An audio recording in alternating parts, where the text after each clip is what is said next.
vamos a hablar ahora en nuestra columna de política internacional acerca de un tema que realmente es atrapante porque Donald Trump hoy está en la portada de todos los diarios digitales, incluso también los diarios papel de diferentes países y diferentes puntos del mundo. ¿Y por qué es tan importante lo que está sucediendo en este momento en Estados Unidos a partir de las decisiones, ¿no?, de subir los aranceles para el comercio en determinados países? Ojo, atención también con esto.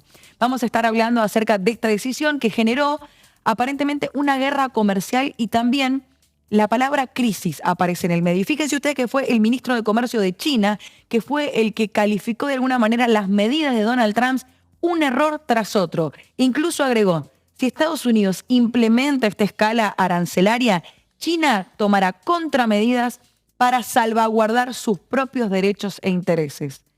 ¿Cómo se va a desencadenar todo esto?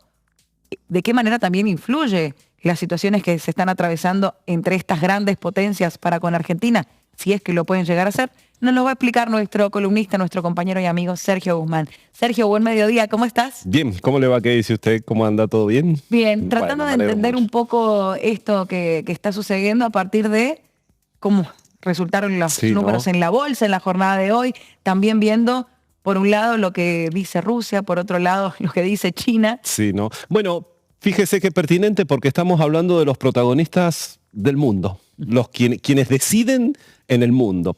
Según Naciones Unidas hay 193 países oficialmente reconocidos en el mundo. De esos 193, a 185 países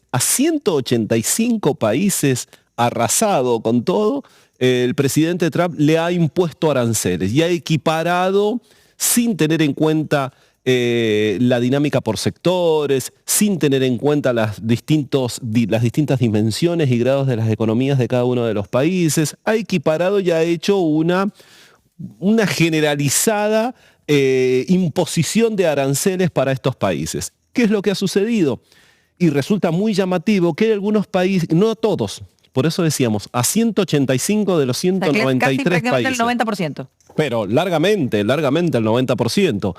¿Qué es lo que está sucediendo? A países como Ucrania, sí se le ha impuesto aranceles. Ahora, ¿sabes a qué países, Maru, no se le ha colocado aranceles? Por ejemplo, a Rusia. Mirá qué curioso, a Rusia no se le ha impuesto aranceles, a Rusia que era el adversario. Estados Unidos esgrime en este sentido, mirá qué pertinente este mapa que tenemos acá. A ver. Los que están pintados en rosado, digamos, a todos ellos les corresponde un impuesto del 10%. Sudamérica, gran parte de África, Australia, algunos países de Asia, etc. ¿Ves?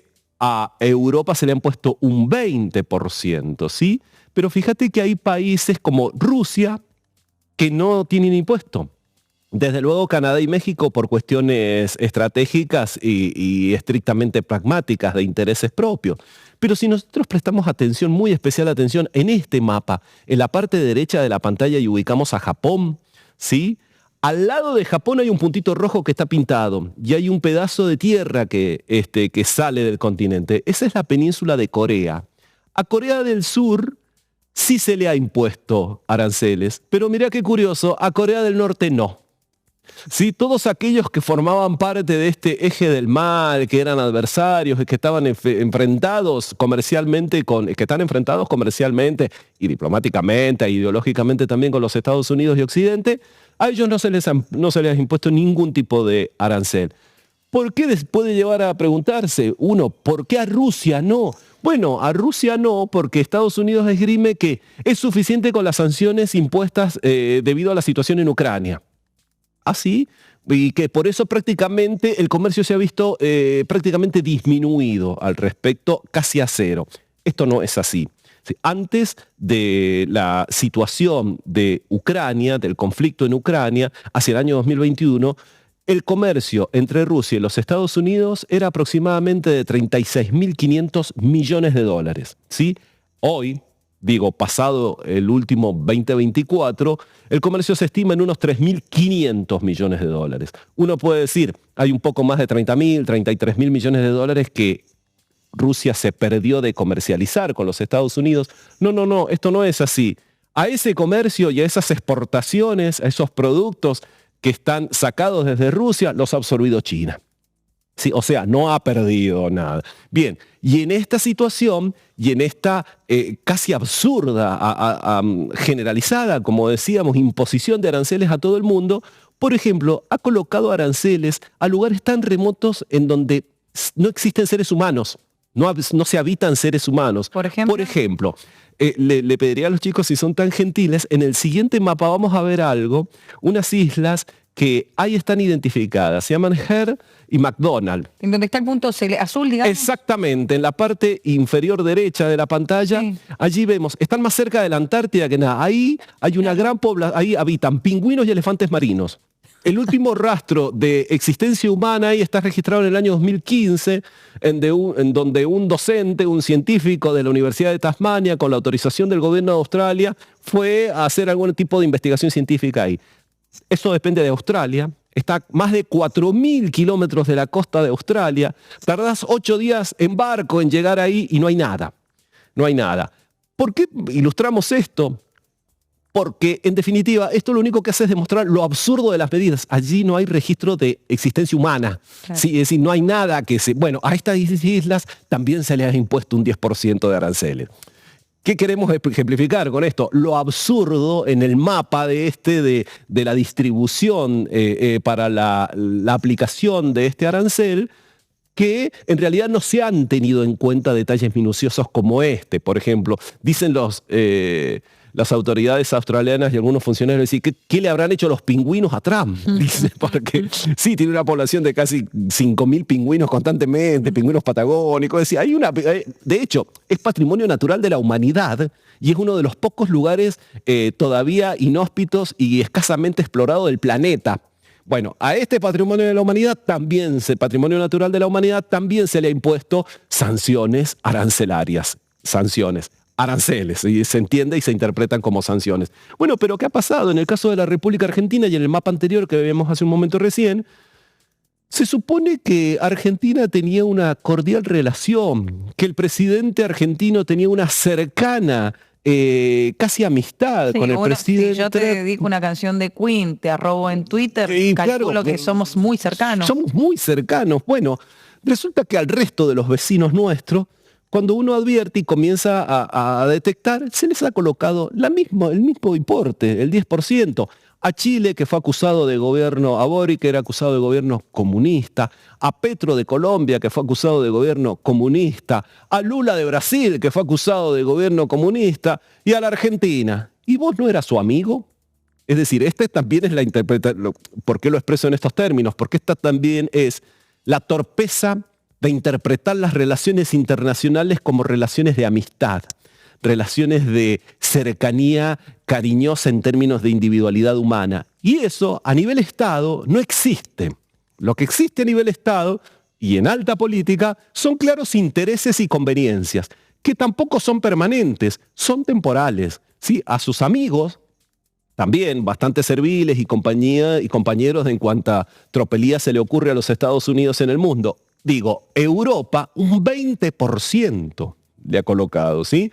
Entonces, para ejemplificar esto, no a todos, no con todos, reaccionan los estados y accionan y se mueven de determinada manera. Y en este caso los Estados Unidos, que ha obrado de modo unilateral, violando todas las normas de la Organización Mundial de Comercio, del fondo, inclusive del mismísimo Fondo Monetario Internacional, es decir, todos organismos multilaterales sobre los cuales asentó su hegemonía desde finalizada la Segunda Guerra Mundial en 1945 y todas aquellas organizaciones de crédito internacionales creadas en 1948 bajo el esquema de Bretton Woods. Ha salteado todo esto y ahora obra y actúa unilateralmente.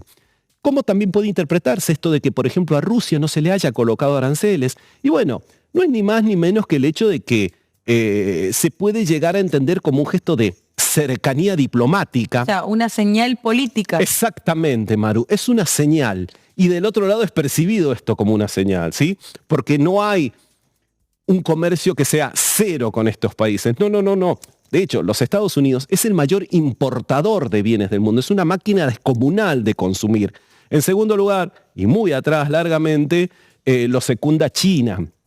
Pero Estados Unidos es un devorador de bienes. Entonces, en este sentido le está aplicando a todo el mundo. Y en términos pragmáticos también, fíjate lo que ha hecho Trump. En las últimas, desde este fin de semana hasta este momento, hay más de 50 presidentes que han pedido audiencias privadas con Trump para ir a negociar. Es decir, tengo 50 presidentes parados en la puerta de mi despacho queriendo negociar. Mientras el nuestro andaba este fin de semana volanteando por allí y resulta que este hombre estaba jugando al golf, ¿sí? Y tenía otros 50 que estaban en fila atrás. Digo, para entender cómo funcionan este tipo de cuestiones, ¿sí? Y que no existen los amiguismos, acá no hay amigos. Hay intereses, hay conveniencias y que no son ni buenas ni malas. ¿Sí? Están los estados que priman por sobre las cuestiones de amistad personal. ¿Sí? Un sujeto como Trump no tiene amigos en el sentido de presidentes y de estados. ¿Sí? Bien. ¿Cómo podemos interpretar estas declaraciones? Justamente mencionabas a China, del ministro de Comercio, que dijo que tendrán entonces que tomar medidas para salvaguardar los propios derechos e intereses, y dijo que es una típica intimidación unilateral, esto que vos recién nos mencionabas. Exactamente, son interpretaciones que, fíjate, es interesante también lo que menciona este funcionario chino. Estados Unidos, concretamente la persona de Trump, tiene una manera de hacer diplomacia, que llamarle diplomacia ya es demasiado, estamos siendo muy generosos con él, muy benevolentes. Pero tiene una manera de obrar y de actuar, generalmente en la vida, que es bastante, él en términos diplomáticos, incluso discursivos y de retóricas, tiene un vocabulario bastante corto, es tosco, es vehemente, que es mucho más que elocuente, ya roza la violencia, tiene una retórica agresiva, confrontativa, etc.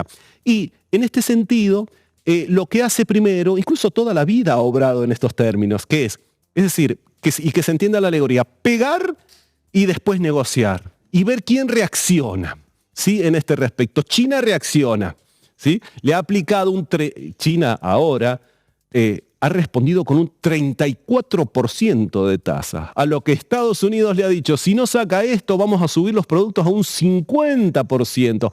Por eso decimos que es una guerra, entre comillas, comercial. Bien, y por eso crisis en la red de comercio mundial. Sí, es así, porque sí. hay veces que utilizamos términos o palabras, Sí. pero no sabemos si son adecuadas para esto. Hay una crisis en este momento. Sí, hay una crisis que puede...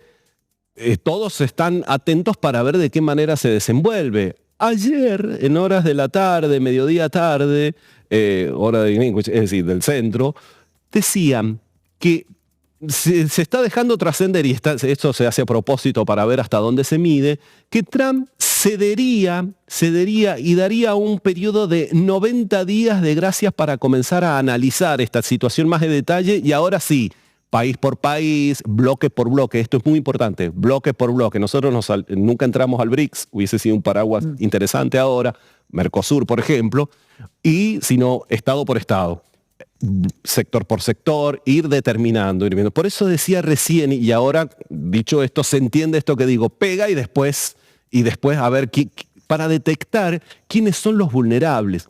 Es más, quiénes son los sumisos. ¿Sí? Con Sheinbaum en México tuvo otro tipo de reacción, incluso antes de este tipo de situación. Entonces ya ahora es distinto el trato. Vamos a tener reciprocidad, es decir, no se equivoque. Somos una nación, somos independientes y somos soberanos y exigimos trato igual. Con Trudeau en Canadá sucedió lo mismo. Con Lula está analizando otras cosas, porque son presidentes y son personas que se han plantado como estados, diciéndoles, tranquilo, somos un Estado y no somos sumisos a esto. Mientras que, bueno, eso es como decimos siempre, la carencia de la formulación de una política internacional y de una relación exterior sólida, seria, sostenida en el tiempo por parte de la República Argentina lo lleva a expresar cuestiones tales como que, tranquilo señor presidente, nosotros vamos a adecuar nuestra normativa en un claro gesto de cesión prácticamente de autonomía y de soberanía al respecto. Vamos a negociar, yo no voy a adaptar mi normativa a tus exigencias. Es decir, debemos sentarnos a negociar qué es lo más conveniente para ambos. Pero bueno, el panorama está planteado así, como dicen los pibes, o como se dice coloquialmente, es lo que hay, es lo que tenemos.